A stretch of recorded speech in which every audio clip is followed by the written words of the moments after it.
guy alone inside. He's got the breakaway with the touch to the right. Goal! Everything you wanted from this debut. It's Brandon By. Taking a shot with the left. Goal! Isaac Frank from 25 yards out. The equalizer. Will Kidd with the touch of the goal. It's a go-ahead goal. Minneapolis City. This is the People's Pitch Podcast, the official podcast of your Minneapolis City Soccer Club, brought to you by Summit Brewing Company.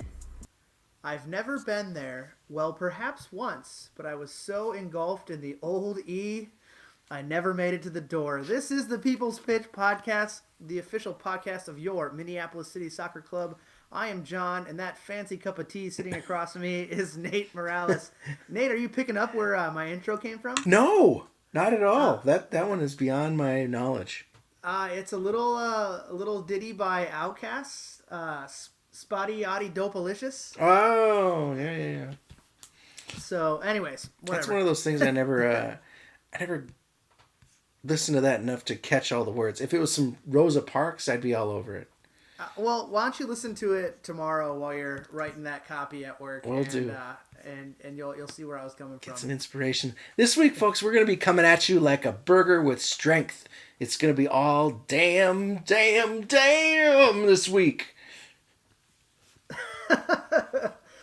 See, I not to digress here. That might be something that's a reference you don't get, huh?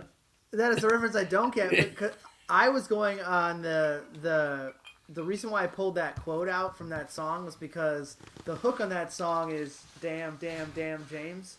So I thought you were kind of going with that. No, I was going for the guy that does the burger review of the Five Guys.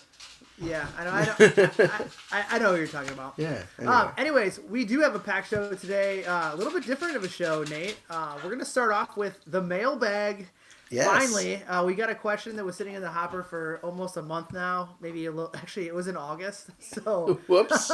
About time to get to that one. Yeah. So we'll address that today. And if you didn't know, I've been scouring the country to continue to build the next gen of crows. So it's going to be, it's going pretty well, and we're going to talk a little bit about it today in a little more detail.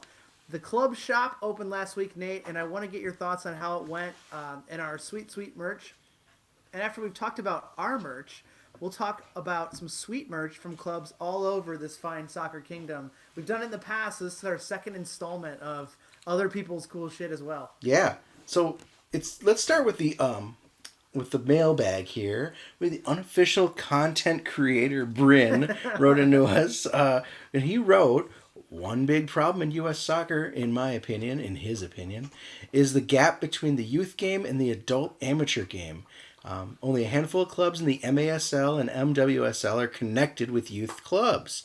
With the news that FC Minnesota got Blaine's Soccer Club to become their youth soccer affiliate, is getting a youth soccer affiliate something MPLS City SC is interested in? I know the club has segments, but it'd be cool for youth players to have a full pathway to high-level adult amateur soccer.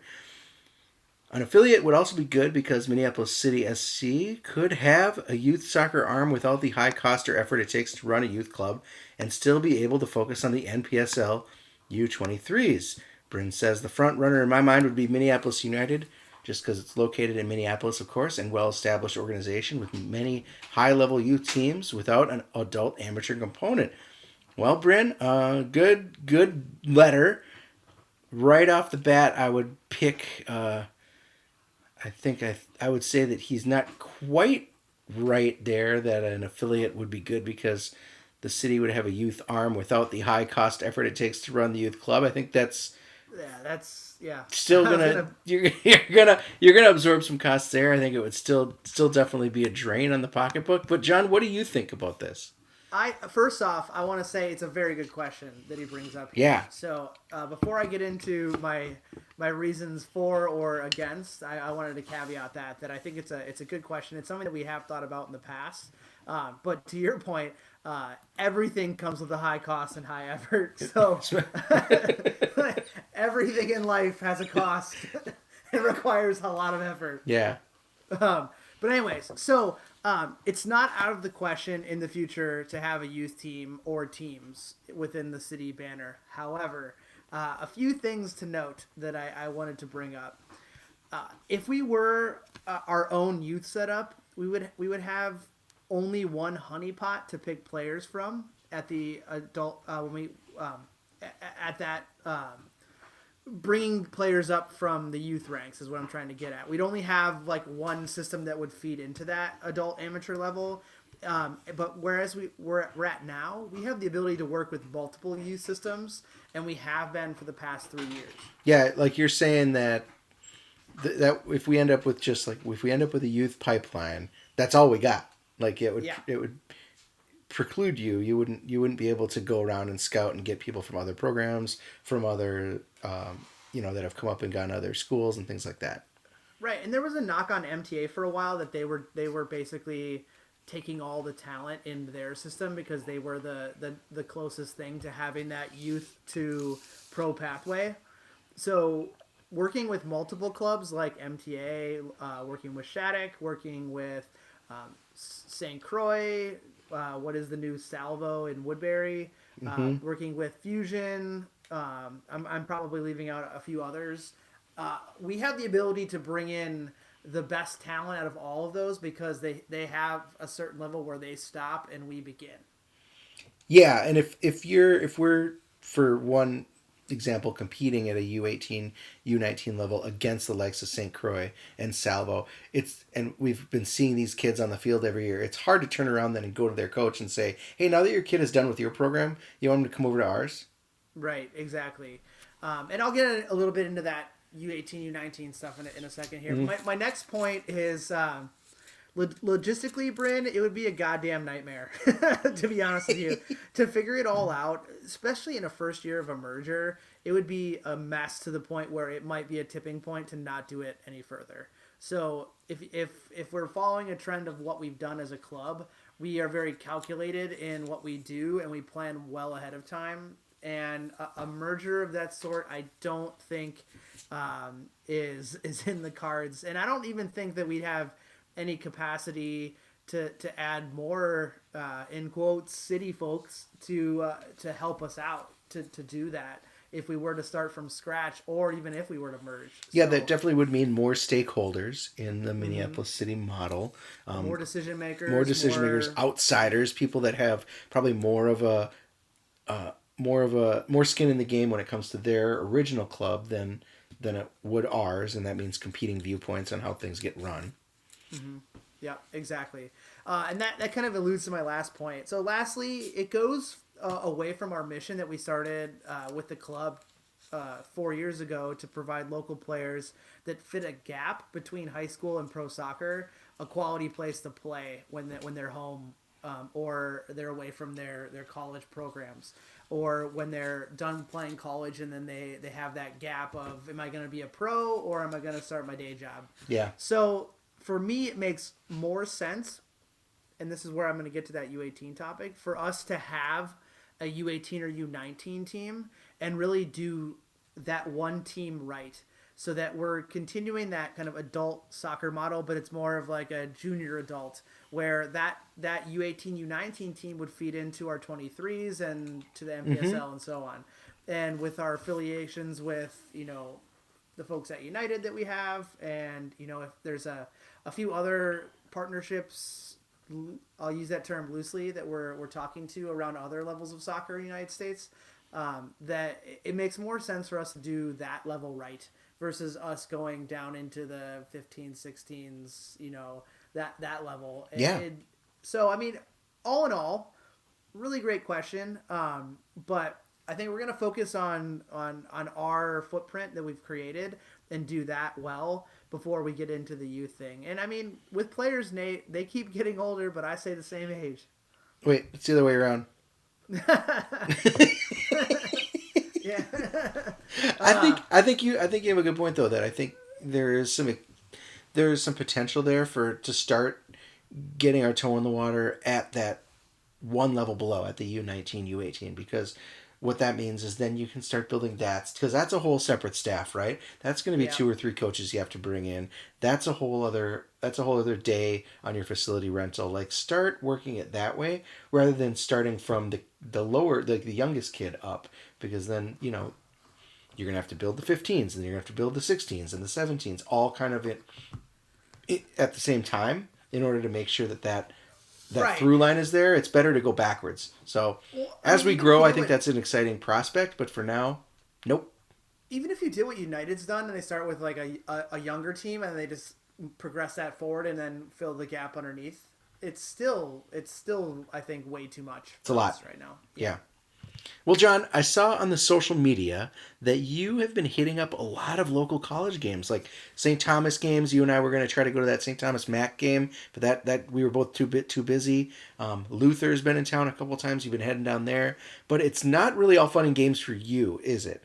You've got a ulterior motive, and that is, of course, finding the next great player for Minneapolis City. Yeah, you're correct, Nate. I'm out at about 2 to 3 games a week in person. And I watch on average of 5 more online a week. So you could say that this is my busy time of the year where I'm almost at 10 games on the heavy end of watching college players play in the fall. That's crazy. But it all there's like a method to it, right? It all comes down to you just trying to find the best players, and I think it's a good opportunity here for us to dive into what does that look like. Like last year, we ended up with the best team in the NPSL North. We ended up with one of the deepest teams in the NPSL, thanks to the U23 program. But really, we never really touched on how do you find these guys? Like we have so many players that from so many places that people might never have heard of, community colleges and small colleges and MIAC schools and Iowa schools and all this stuff. I think it's a good opportunity for us to dive in and really talk about that aspect of building a city team. I think it is, Nate. So what are the first steps in identifying where to look for talent for you? Are you scouring the internet for box scores or what? Like, how do you know what schools, what players, how do you know where to look? So I have the real benefit that most people in my role at our level do not. And I have a smaller segment of players I actually can go look for, being that we focus on Minnesota-based players. So I don't have to... And we don't house players, so I don't have to look for guys and then try to negotiate what their summer is going to be like. Our guys are coming home, or they used to live here and they have family in the area that they're gonna be housed with. You know what I mean? So I don't have to worry about the real hard part of trying to find anyone and everyone I could probably bring here. So it's a good place for me to start the discussion. Sure. The other thing is the luxury of starting a team from scratch 4 years ago was that we were introduced to a lot of college coaches at that point. So with that came a network that I've been in contact with since then and formed really good relationships since that point with these coaches. So of them, some of them are still in the same places. Some have moved on to take other coaching jobs, or a couple of guys have moved back down to the high school level. I don't necessarily have as much contact with them because they're not in state here. And some assistants have elevated to head coaching jobs elsewhere as well. So all of them have started to really recruit this area heavily because of the lack of Division I option here. Yeah. Did that come from that initial contact with all those coaches? Is that part of what Alan Merrick brought to the table? Because I know he had some title with us in our first year. I forget what it was. He was more an advisor so that we didn't do anything stupid. Exactly. And as the coach of the University of Minnesota men's squad and things like that, was that something that he was able to help those introductions, or how did you, just by virtue of us starting up, how did we end up introduced to all these local coaches? A lot of it came through our partnership with Donnie Mark, who owns the Alchemy Development Academy, and then our first year coach Keith Kicker, through his relationships through soccer here as well. So I kind of took those introductions and not necessarily, I want to say, like, made them my own. Yeah. But I quickly aligned with some of the like-minded coaches that I met and some I didn't necessarily agree with, but that happens, different philosophies. But from that point is where I started this pool of coaches that I call on. Yeah. As most people also know, we have the fantastic local Division III conference in the MIAC just sitting in our backyard. And with that brings a lot of talent that chooses to stay home and focus on school while playing at a high enough level to whet their appetite and keep soccer in their lives versus going away to a smaller Division I school where they might redshirt their first year and not like soccer anymore and get frustrated. So we have that just literally sitting here in our backyard, hundreds of players that you can go see play, 2-3 times a week if you want. Yeah. So outside of those two things, I have a relationship with a lot of local youth clubs, as I mentioned earlier, and have been tracking the top players that come out of the U17 through 19 ranks for the last 3 or 4 years. And really only starting last year was I able to dive real deep into tracking these guys with an intent to bring a large group of them in when we started the U23. Is that like every once in a while you just kind of have coffee with a sporting director at a local academy or something like that, and just say like, phone call. Who are your dudes? Like, who are you keeping your eye on? Who are you really impressed with? Who's going where? That kind of a thing. Yeah, that and also talking to some of the coaches that I know that will say, like, this guy's out of my league, but I recruited him. If you heard of him, kind of thing. Yeah. So it's really just keeping any of those lines in the water.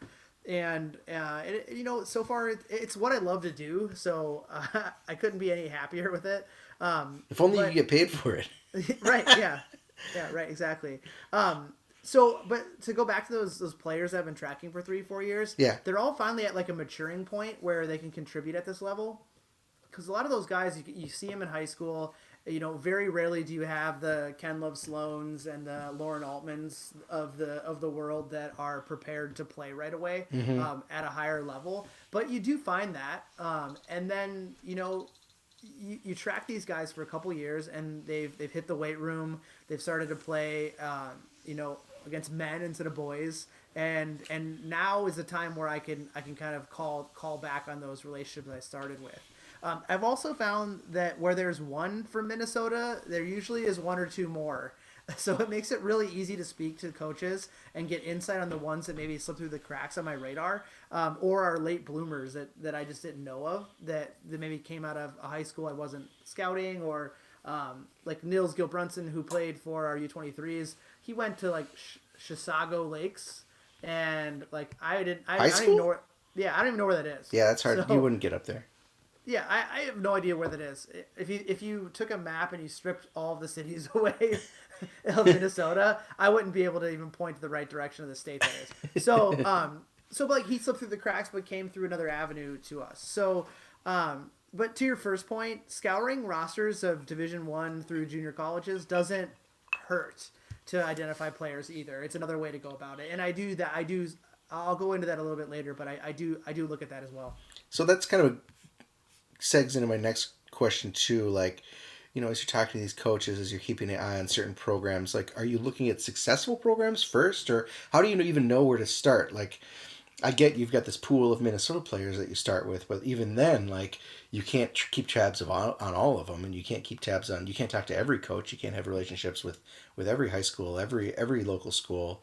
Where do you begin when it comes to looking at college programs? Here is the point of the show where people are going to be like, how in the heck do you have enough time to do this? Yeah. So it turns out you do keep an eye on all of them.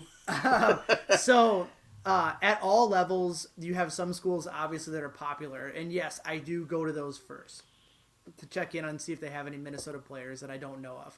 But really, I start every season with the list of guys I have and the guys I've been tracking, make sure they're still at the same schools. But then outside of that, Nate, I go through approximately 800 NCAA men's soccer program sites to check in on the rosters to see if there's players from Minnesota. So I'll break it down. There's 206 Division I programs, 207 Division II programs, and 408 Division III programs. That's not even counting the 200 plus NAIA programs that I've looked through and the 100 junior colleges. So you're just spending time paging through their rosters going, anyone from Minnesota here? Nope, next. Anyone from Minnesota here? Nope, next. Yeah, pretty much. And that's just me doing the due diligence, like I said, to find the people that slip through the cracks from the touch points I have with my coaching network already. But in doing that, this year I've actually made some connections with a few coaches that I took a liking to their program from just seeing them play against teams I was scouting with players that we had. So I've actually met a handful of coaches this year throughout the country at a couple different levels that don't have players from Minnesota, but when I contacted them just to introduce ourselves to them, because I figured that at some point they may go back to the well of Minnesota or come to the well for a drink. And I wanted to, I liked the style of play they had. I liked their philosophy. I could tell from watching a game or two. And so I also am kind of reaching out to coaches that I don't have a reason to yet, but I may be in the future. Oh, that's pretty sweet. So when once it's time to actually scout a player, you've identified that this is someone you want to take a look at. What are you looking at when you're scouting them? Like, what kind of things are you watching for in your second look at these guys? So that's a really great question. It might be. I mean, there's probably everything. It's probably your answer is going to take 20 minutes, but right, yeah. It really depends, Nate. I can usually tell within the first 15 minutes of watching a player if they have what I'm looking for.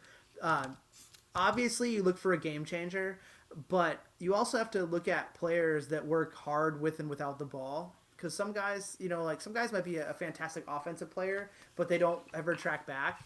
And I might not be looking for that. Yeah, I might look at a player who's super fantastic going forward because we might need that guy in like the 60th minute to come on and change a game for us. But by and large, I'm looking for an all-around player. I'm also looking if they do the smart things that put them into a position of success. Mm-hmm. So are they making a good run? And are they not getting the ball? And do they get frustrated when they don't get the ball? Are they a defender who's barking at, like a central defender? I'll give an example that's barking at an outside back for not marking someone when they could just step over and win a tackle. So I'm looking at people who make the guys around them better and do the smart things to succeed. And some guys have more good days than others. So if I can't see what I want early, I tend to watch a group of players on one team like 3 or 4 times. Yeah. Just to be sure that my first evaluation was accurate or not, because you just don't know. You can have a guy who's just having a real bad day. Girlfriend broke up with him. Boyfriend broke up with him. Got an F in class and is worried about their grades. You never know. Family problems, whatever. So you got to give them a couple different looks. I would love it, Nate, if I could attend some training sessions versus just games. But that's a lot harder given the time that I have and the access that I want to be respectful. I mean, these guys are not with us now. So, they're with the school. So the last thing I want to do is really get in the way at a training session and people start wondering who I'm there. And then they're thinking about me being there and watching them play versus them thinking about the set that the coach is trying to implement for their next game. Right. So I'd love it if I could just be a fly on the wall for some training sessions to see how guys operate in that environment, but it's just not in the cards. What would you say you evaluate differently than other scouts? I know you probably aren't part of some like old boys club of college soccer scouts, but I mean from your conversations with players and coaches, like what do you think surprises people about what you're looking for, or the way you're talking to players and coaches about what you're looking for? So I don't necessarily look at the stat lines and see. I mean, if a guy scores like 15 goals, obviously I'm going to want to watch that guy and see if it's legit. But I look for the simple things first, and really the basic skills there. You'd be really surprised how many players at even the highest level of college soccer just don't have sharp skills. Like, they don't pass well. Their first touch is bad. They don't make runs. If they do make runs, they're sometimes lazy. They can't use both feet, etc. So I look at that first. The second thing I look for, is if a player makes his friends better. And I kind of mentioned that earlier. You really need that when you put players together for a short summer season because the gelling process is so much shorter. So a guy that can be a connector and make his team better is really key for me. Look at like a Steve or like a Max Stegward. Like those are the type of players that they're not lighting up a stat sheet. They make everyone around them better. They do more times than not. They're doing positive things. And now, when you've seen them play and you look at the stat sheet, you can confidently say that's guaranteed because Max is on the field. Right, exactly. Like Max might be making the first of a 3-pass sequence. That if he didn't make that first pass, they don't score the goal at 3 passes later. Yeah. So I look at those type of things. Like, do they keep possession in a crowded area to keep the ball so that their team can attack? Did they start the attack, or did they were they too possession focused where they didn't want to go forward? They just were trying to play it safe. The old MTA model that we talk about, the side to side and backwards. But the last thing I look for is, can this player elevate when they're surrounded with talent? At some levels, even the highest, like I mentioned before, college soccer, you don't get a full team of top class talent. So like even Indiana or Kentucky this year, or Wake Forest, they have weak points on their team. And every team does. It's not to say that their weak point is a bad soccer player. They might just not be a full team of 11 90 rated players on it. You know what I'm saying? So you have to look at it in that aspect because a guy that may not look good in his environment because he's thinking a step or two ahead of a teammate, and it looks like he's playing bad, like passes are going out of bounds because it looks like they were a bad pass, but really he expected someone to be there because it would have made all the sense in the world. Right, exactly. Mm-hmm. And that you find way more times than the guy who's just completely running the show and controlling things. So I really do look at that, and I really like those type of players, and we have them. Our roster is full of those guys. Look at Chuck, Ao, Samo. They hit another gear when they have better players around them, and that thing is really important because the way they can think through a game at a high level, most times than not, if you can bring those players together, like I said, the gelling process is shorter, and the ability for you to have success quicker on the field is much higher. Absolutely, I agree, and you can see that even, if you go see a high school game, you can tell that there are kids that just are taking over because they were the biggest, they were the strongest. They're of course obviously the strikers, and then there are the kids that are, like you said, passing it into space and no one's there, that kind of thing. Really, they're just on totally different pages and approaching the game in a different way. You just got to find the players that fit our style. And I mean, you can even see guys that have to dumb down their game to the point where they look ineffective. Yeah. And it's too simple of a system, or their teammates can't just don't move that way. Yeah, exactly. So you have to look at a lot of the little things when you're watching these players play in a different environment than your own. Yeah. At what point, John, do you? I know you mentioned you've been talking to some coaches, and sometimes you even talk to coaches of opposing teams, of guys that you're scouting. But at what point do you generally approach them? And how involved are they in your scouting process? Sure. So typically right around now is the time where I start to call coaches and talk about players. After having seen a couple games and getting the story on them. Yep. Okay. Yep. After I've identified who they are and where they go, and I get the information, the contact info from the coaches to give them a call and schedule those meetings and whatnot. Most of them also have already played like 8 to 10 games already. Yeah. And their season's at like the halfway point.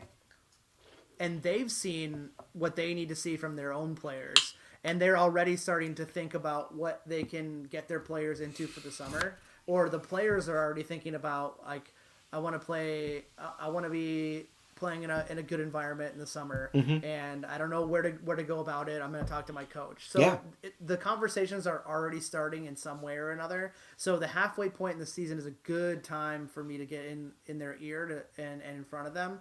But there are like that kind of handful. I'll call them like my top tier level coaches I have contacts with. I do text back and forth with. You got some coaches on speed dial. Yeah, like I'll send them a text when they had a good game, or if they had a tough loss, and I watched the game. I don't ever like to text someone when I didn't watch it. Yeah. And I don't want to look Because at then they could ask, score. like, what could we have done differently? You'd be like, Score more goals. So after I made contact and I discussed what I saw that drew me to their players or their program, in like I mentioned, in some of those cases where they don't have players that we could take yet. Yeah. I allow the coaches to tell me their opinion on the players. First and foremost, how are they as a person, a student? Because they can be a great soccer player, but I don't want them if they're not going to fit into what we've built from a personality standpoint. And then I let them reach out to the player to first kind of download them on the conversation that we had and see if there's any interest from the player to continue the conversation. And sometimes, in all honesty, Nate, there isn't. There's a player who has ties to another summer team that I didn't know of.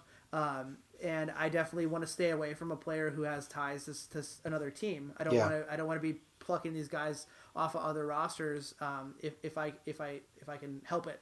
Because I wouldn't want people doing that to me either. And then some players want to play at a different level. They maybe think the MPSL or the U23 team isn't for them, and that's fine.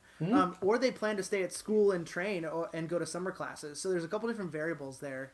But most times than not, the player gets excited about the prospect of playing at a high level with an organized club, and especially being focused on Minnesota players, being able to come home for the summer and have that in their backyard is a big selling point for these guys. Yeah. After that, I wait until November. Most teams at that point are done, or they're right about to make the playoffs for their conference or the NCAA tournament.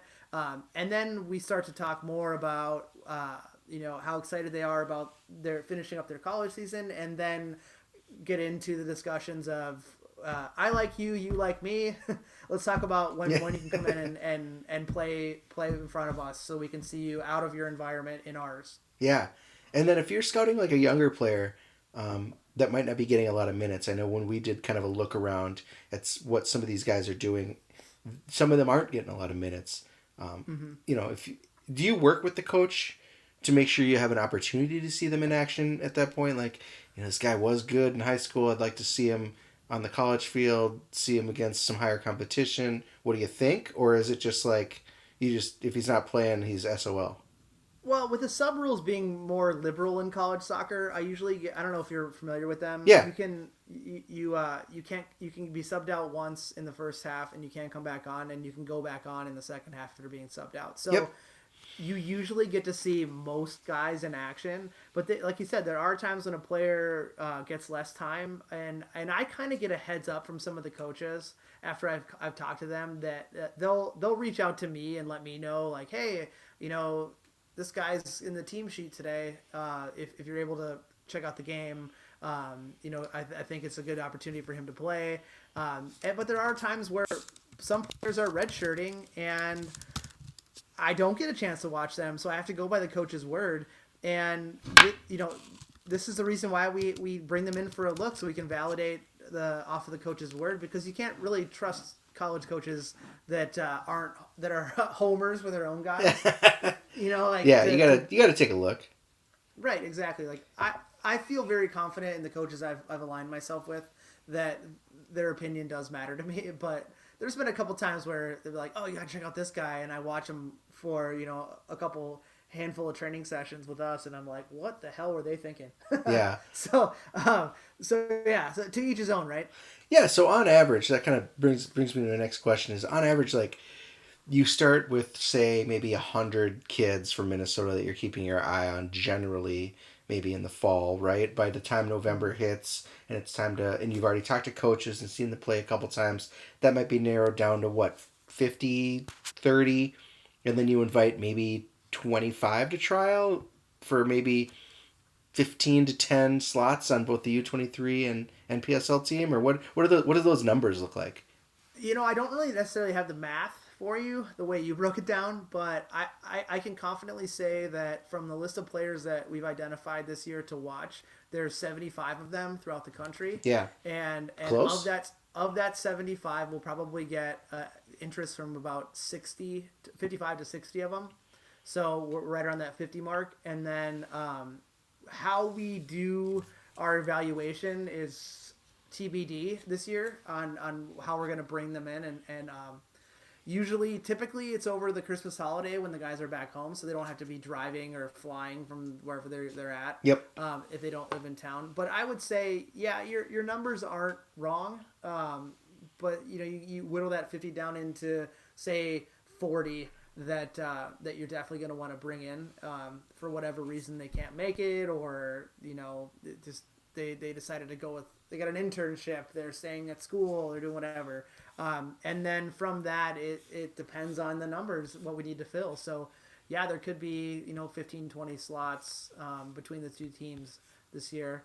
You don't really know that until you kind of get after it again.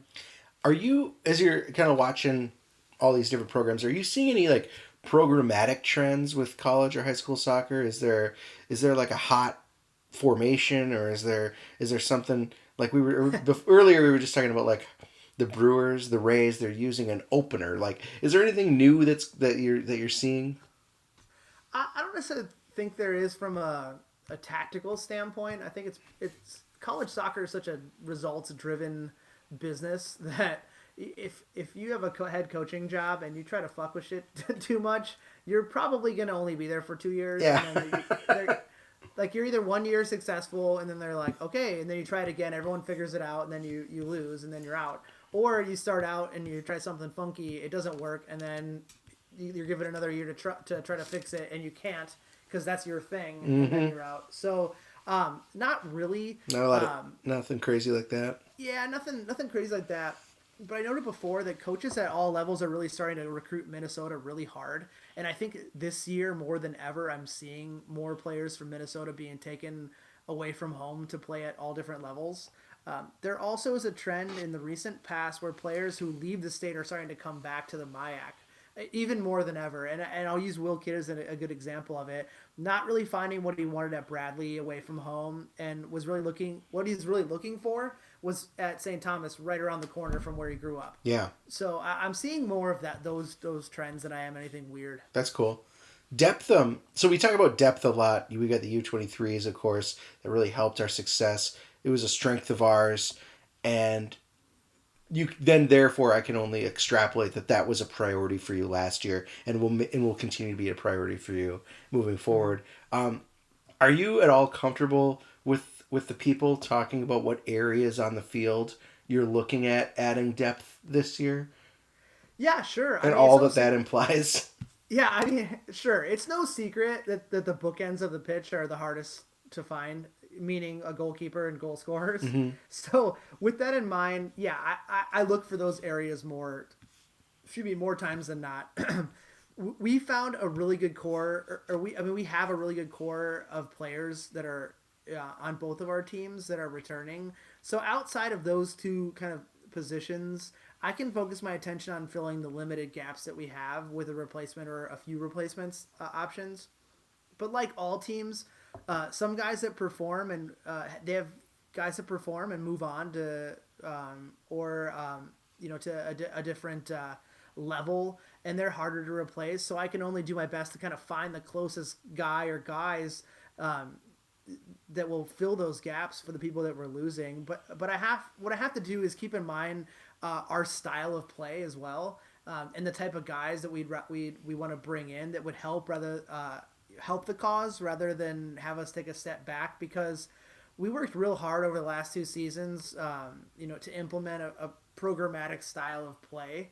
And I think that last year you saw what it actually could be with how well for the last 3 years we've defended, I think fantastically. But scoring goals was our problem. And last year, as we know, fixed it. Nailed it. So I have to keep that in mind. I don't want to bring in a guy who's going to stunt that. Mm-hmm. Or a group of guys that are only going to want to play with each other and not within our system. So I kind of have to think about that too. But lastly, you have to also look at the mental makeup of guys. And I mentioned it briefly when I talk to these coaches. I find out what kind of person they are first, because we have a very strict no asshole policy. And that started and people laugh, but it's so true. Anyone connected to our segments organization gets it, because that's where it started. You can be a dick sometimes, but you can't be an asshole. Do you ever, when you talk to coaches or when you explain that policy in general terms, are they like, oh yeah, this guy is a hothead, he wouldn't fit your system? I have had that happen before, and they were right. And I'm not going to name any names, but But you can probably guess which team in our conference they play for. So it has happened before. But with that strict no asshole policy, it continues the type of person that we want to bring into City, and I really feel that shows. Yeah. That our guys get along with each other. They engage with fans, and they're generally really great people first and foremost before they're really good at soccer. And I say that when you look at guys like Wexler or Matt Elder or AO, salt of the earth type guys that would do anything for the team before themselves. Yep. And you kind of have to love that about the guys we bring in, because you can have a conversation with a guy after he loses a game, and they're going to still talk to you. They're not going to be an asshole about it, instead of, blowing you off and being like, get the fuck out of my face. I think that's what I mean? That's the thing that I noticed the most, starting to hang around the players and to interview them for the podcast and things like that. And as we're taking bus trips together and all that, it's like, these guys are super accessible and they're really just normal dudes. And you don't really expect them to be normal dudes but I guess if you think about it, they're just guys that are like leaving their day jobs to go play soccer. So what else would they be? But you gotta, right. You gotta, I guess you expect the worst and you get the best out of Minneapolis City players, which I like. Right. And I'll give a good example. I used to play with this guy in Wisconsin, and he went to a Division III school. I won't say which one. And all he wanted to do was be a pro soccer player. And we're talking like this guy just like eat, breathe, sleep soccer. And he was a good player, but he was the type of guy that, I'll leave it at this. His license plate on his car said "Going Pro." No. Yeah, and on the field, I can guess how this ends. and spoiler alert: he didn't. He did not. He came close, but here's what didn't get him over the hump. No one wanted to play with the guy because of his attitude. So he was a good player, and he probably could have carved out a good pathway for himself to play soccer at a higher level, but he was such an asshole, and coaches didn't like coaching him. You told me about this guy. He was a little short guy, you said, the way you described him, and he just burned through club after club after club. Yep, club after club after club, and you know what he's doing now? He's coaching. So he didn't make it from a playing perspective. So he finally, I don't know how he realized that, because this guy, that's all he ever talked about. But he's coaching now, and from what I've seen and heard from the level, I'm not going to say the level he's coaching at. It's a high level. It's not MPSL, but it's similar caliber. The way he goes about what we just talked about is he would rather let someone like me do the hard work, and he would rather try to poach the players. Mm-hmm. So don't be an asshole is the thing to follow here, kids. I heard that. It'll always follow you around. Well, man, thanks for that. Thanks for that window into no problem. Into kind of how you go about getting the guys and looking for the guys and closing those deals. I really like that. That was cool. We haven't talked about that in 3 years. That's good. That's good convo. Good content, Nate. I'm all Hashtag about content. Yeah, exactly. So, with all that said, Nate, did you make it to the club shop opening, or perhaps go back to hang out and watch a match? No, so I did go to that club shop opening. Mindy and I went on Saturday. Right away, we got to rub elbows with the Allens, Merrick and Willie. We grabbed a donut and some weird Kix pie or whatever Allen made. Yeah, he made the Kix casserole or whatever the fuck, some sort of a disgusting British sausage potato. It's like he took it had fruit in it. Like it was like quarter-inch lengthwise slices of potatoes, and with a bunch of with all the cheddar cheese in the grocery store and a bunch of hamburger, and that was breakfast. Like it was. It also He's like, you can have a piece. Nah, I'm cool. Thanks, dude. Dude, it also had fruit in it. I tried it. Did it? Yeah. What? Oh, British people can't cook. That's the moral of the story. I didn't try it because British people can't cook, and you just you verified my impression. So I ate a donut instead. Here's my take on it before you keep going. Yeah. Basically, what he put in there was anything he could find in the kitchen that would prevent scurvy. It's a long ride on the galleon to South Africa around the Cape of. Yeah, we don't want our teeth falling out. That's right. Yeah. So. Well, I liked it, man. It was it was packed when I got there, so it was tough to there was not a lot of flow. We hadn't quite figured out just make your way around the store, browse, talk to the Allens, and leave. It was everyone was trying to go in different directions and all that sort of thing. So it was a little chaotic, but I think it seems like a pretty cool place that I would say is best suited for intimate gatherings, and maybe maybe recording of the podcast or two in the future. Have a seat on that couch and grab a mic. Right? I know you worked the Sunday shift, right? You were the day after I was there. What did you think about the whole thing? Because you had the employee perspective on it all. Well, I had to clean up the remnants of scurvy pie. So Did he leave it? Did he just leave that Pyrex there full of grease and? He did. No. He didn't. Oh, that's funny. I'm just kidding. No, but I think it's a really cool thing, Nate. It's the only place. It's not only a place to buy cool shit, but it's a place to connect with other like-minded soccer people. So that in its own right is cool. Mm-hmm. You can come by, maybe pick up a shirt you saw that looked super sweet on someone that was out in the wild, or you can come down and sit with me and likely one of my kids and have a beer and watch a game on a weekend, or see some of the players that stop by, and it's a cool place. I love that you can just, stop on by whenever it's open and hang out if you want. You don't have to buy anything. We'd encourage you to buy something, but, if you want to just come there and shoot the shit and talk about soccer, we're accessible, so that's good. And I'd encourage people to stop by and be part of it. Yeah, I mean, I think that's a good philosophy to have. I think it's a great spot, like you said, to be able to kind of, if we're open to it, or if that's the way we're going to man it, to be able to sit and be able to just watch the games and have someone there watching the games, like someone from the club. And you come in and watch some soccer, and that's it. And you don't want to do anything else, that's fine. But otherwise, I think we'd be best served, God, it's going to be so sweet just to have a store where you can always get city gear, and a store that because the best part about some of this Minneapolis City merch, John, is that it's basically Minneapolis merch.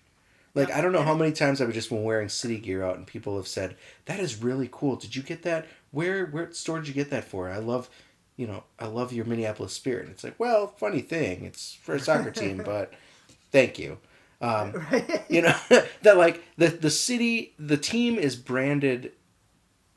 Its brand is so intertwined with the city that I think it's really smart to have a place that is also just as intertwined with the city, and people can go and hang and be part of the community. So that's really cool.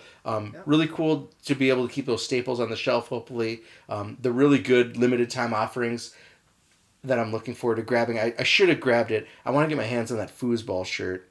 I think that's such a funny concept, and it's just cool to be like, that's Will and that's Whitney.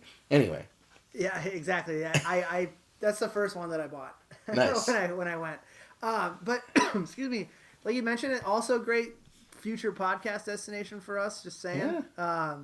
We have our management meetings there once a week, and it's always a better meeting when you can kind of catch that sweet smell of Ted Cook's barbecue coming through the neighboring west wall. Yeah, it makes you want to wrap up a little faster too and go get some dinner. Yep, exactly. So it's come by. Well, enough about our merch, John. Let's talk about some of the hottest habiliments that you are foaming at the mouth over lately from around the NPSL and beyond. Yeah, you know me. I like wearing soccer stuff. It's pretty much my life, so might as well wear it. And I like to support lower league teams who are doing things right, at least from a design perspective. So this summer, in anticipation of having this here conversation, I put down a list of other folks around the lower leagues that I would recommend are a close second to the cool shit that we produce here at City. First off, is Hartford City. The Colts of Hartford City. They operate out of the Atlantic Conference in the NPSL. They have a great mix of like a cool logo that brings aspects of the city, which we love, right? Because we've done that. And they have a really cool mix of a dark blue and gold, and they weave that in throughout their product offerings, which I think is pretty cool. What drew me to them was their simple Hummel branded T-shirt replica jersey. It's a real classic kit replica with a simple logo in their away blue, and it kind of it would fit nicely in a soccer fan's wardrobe, I think. Yeah, so this Hartford City, I'm taking a look online right now. They're in the same conference as Elm City, the Brooklyn Italians, Kingston Stockade. So they're not. It's no slouch out there, right? And they friendly against Providence City. Like they had a pretty good season. New York Cosmos, of course. Yeah. And they're not bad. They're not bad. It looks like I think their logo is kind of funny. It looks like some sort of a Muppet. It looks like a chess piece In like a dome. Yeah, what is that face in the middle of the dome? Is it an owl or what is it? It's the Colt. It's their I see animal. the Colt on the top, but that's like a horse head? Yeah, it's like a horse face. Oh, yeah. Okay, I see it now. Yeah, so I thought it was an interesting design, a little bit different. Totally. It's way different than anything you're going to see, but I think their kits are really cool. Yep, exactly. So check them out. We'll put links to these guys in our podcast description so you guys can check that out. Next, we have Northern Virginia United FC. That's a mouthful. Yeah, well, Virginia loves to make sure that you know what part of Virginia you're from. Right, and that they're United FC, not a ununited FC. Well, right. They're out of the Mid-Atlantic Conference. They go by NVUFC, so they've shortened that to make it an even longer acronym. Thankfully. Yeah, they go by the NVUFC on social channels. They bring in a simple design that revolves around an iconic Dutch lion, and they do a really good job of keeping things super simple with their gear. And it's I like simple designs, and I'm a big fan of the lion that a lot of European teams use. But it's I don't know, it's cool. They have if cool colors. They're like light blue and black and gray.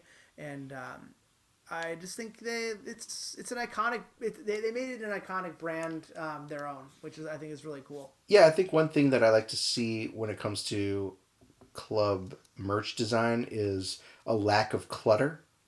Yeah. You want to be able to look at it. You want to be able to look at it, and it doesn't matter if you get it or not. You still at least don't want to be like, what the fuck are all those things in your shirt? Like, it's a simple crest. It's a simple NVUFC sometimes. The kits are real basic, and I shouldn't say basic, but real clean, right? Mm-hmm. So I'm into it. I like it, and it's Minnesota United colors. So you could really fuck with people. Yep, you definitely could. So next we have up is FC Monmouth. There are very few things. Very few things that you can like about New Jersey. Yeah. But Monmouth has a really simple design of their logo for their team.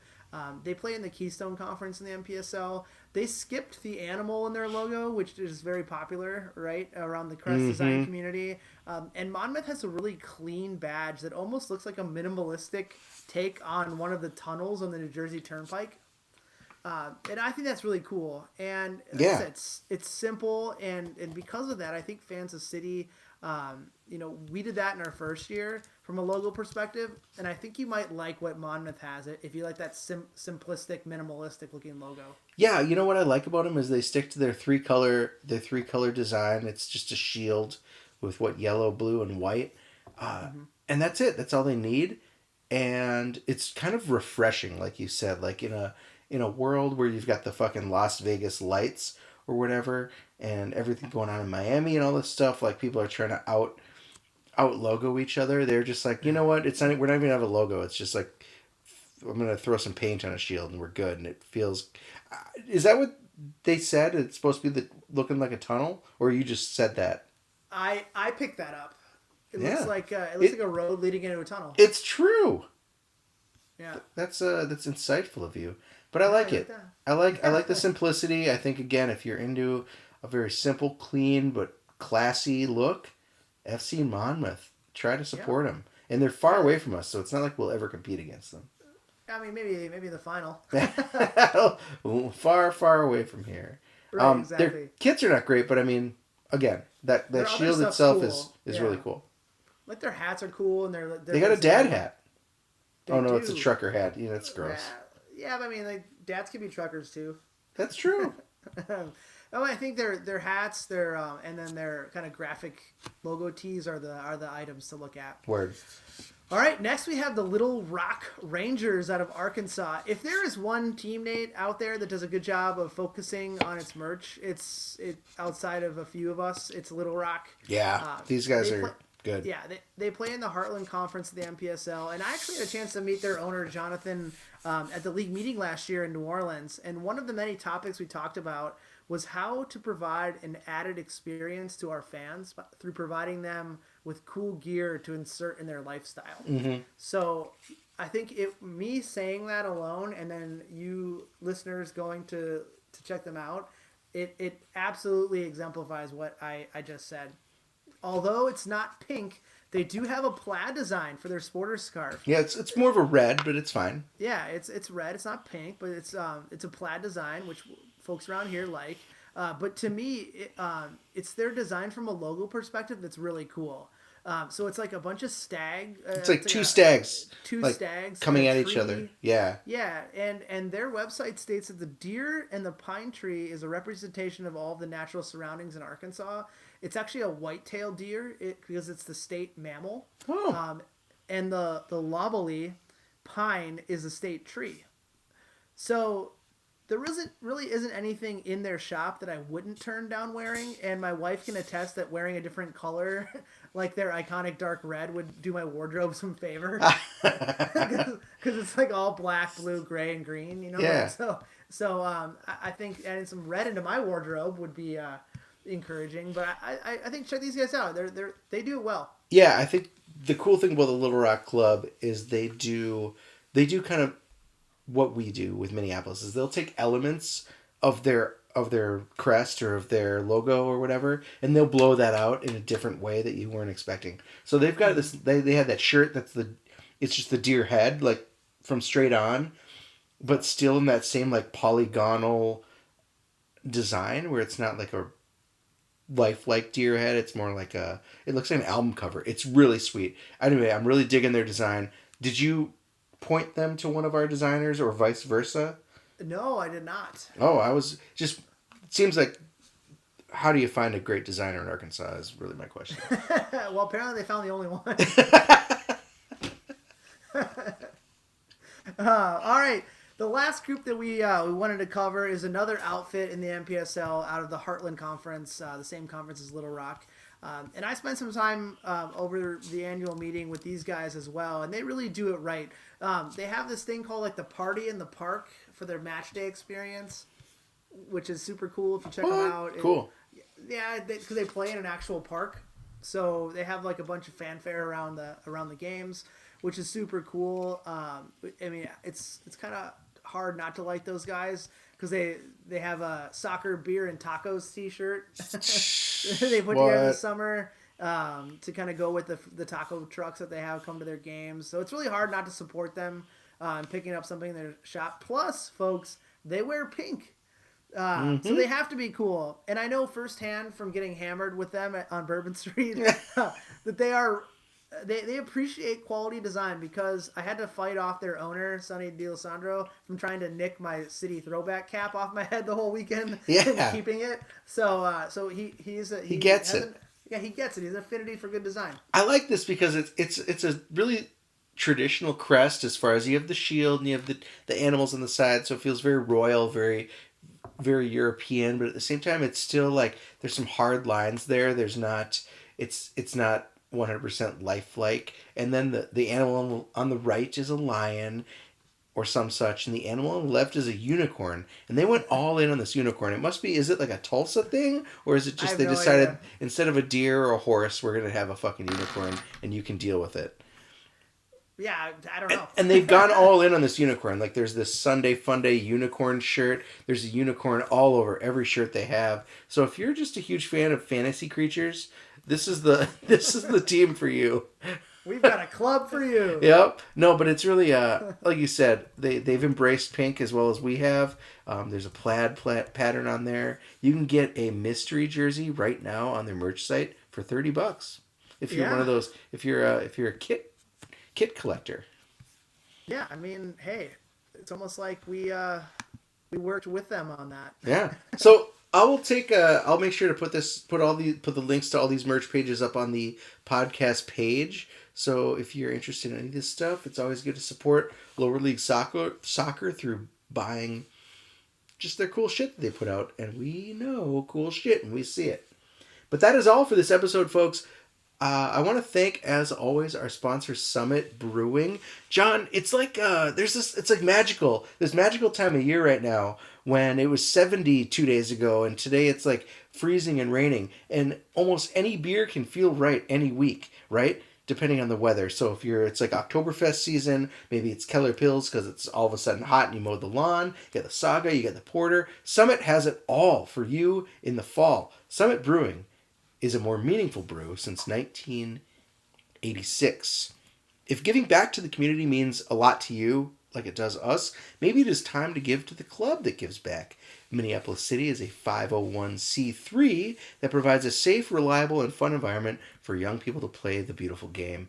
Look for us playing with kids in parks and community centers around the city this winter and fall, and consider a tax-deductible donation to a true city-focused organization. And on that note, John, I do want to give a shout-out to local youth soccer club Joy of the People. They are a nonprofit organization whose mission is to build community and kids' health through skills mastery and unstructured soccer play. They have a free play model. Olin has found a lot of success with them. He's really grown with them, I think, in this free play model, at least up until this point.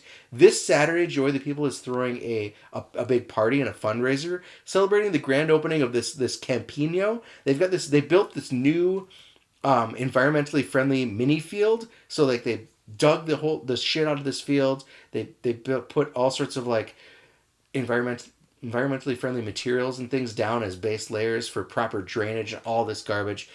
And it's going to serve as the new centerpiece of their free play model. So I want everyone out there to feel comfortable joining us on Saturday, which is in 2 days, tomorrow if you're listening on Friday, from 2 to 8 p.m. At Joy of the People for an afternoon and evening of, they've got live music, they're going to have food, they're going to have tons of play. This Campino is going to be open for everyone to play on if you really want to do some 3-on-3, if you just want to mess around with your friends, if you just want to like shove some kids into the dirt, that's fine. It's all good. So bring your friends, bring family to this kid-friendly celebration of what play can really accomplish. Minneapolis City and the People's Pitch, John, have provided donations for this silent auction that will be going on, including what I can only assume right now is a very rare faux-back kit from our first season. So all the way back to our first season, we had the faux-back kit. I had one stashed away, and I donated it to the thing. And Dan's got some stuff that he's donated as well to the silent auction. So I really urge everyone to come on out to Joy of the People on Saturday from 2 to 8 for this fundraiser and free play event. It's at 890 Cromwell Avenue in St. Paul. It's over by it's on University and 280 basically, by Bang Brewing, Urban Growler, and Dual Citizen if you're a brewery guy. Are you gonna be the guy who donates his shirt and then spends all his money trying to win it? No, it's a double. I had doubles. Okay. Yeah. If you need to, it's really always easy to hit us up on Twitter at The People's Pitch or through email at mcscpodcast@gmail.com. All questions, comments, concerns are welcome. And if we remember, we might feature them on the show. And that's all for this week. Once again, we're going to leave you with our house MC, Malaise, a.k.a. Miles Stockman Willis, with a new track for all you called Loco. I am Nate. John has been with me. Until next week. You got hooked. Got a lot of the ball lately, balling on them like a ball bearing. Solo logo pulling hair, crazy. Run the show like I ran errands. Soon start going bald, maybe. People staring whatever I'm wearing. Wanna make you a star, baby. Chromosomes of the perfect parent. She way more than alright. Bad bitch in her genotype. Damn right, I'm tryna pipe. Only ride if it settles right. So high that settle like goosebumps from the linen. Goosebumps cause she's sinning. Touch her ink, that's hidden. Drop the tape like I'm finished. I should live in Finland. Couple homies speak Finnish. Pen a drug, penicillin. My pocket pissing is spilling. My inner drive at the ceiling. Despicable how I'm feeling. Millions like minions. Rap star / rap czar. Built a team support not far. They'd bring the whole PR if only a sliver in my health bar. Underdog the way I come back. Overcast make them run laps. In the club raining cats and dogs. Where the fuck the umbrellas at? Where?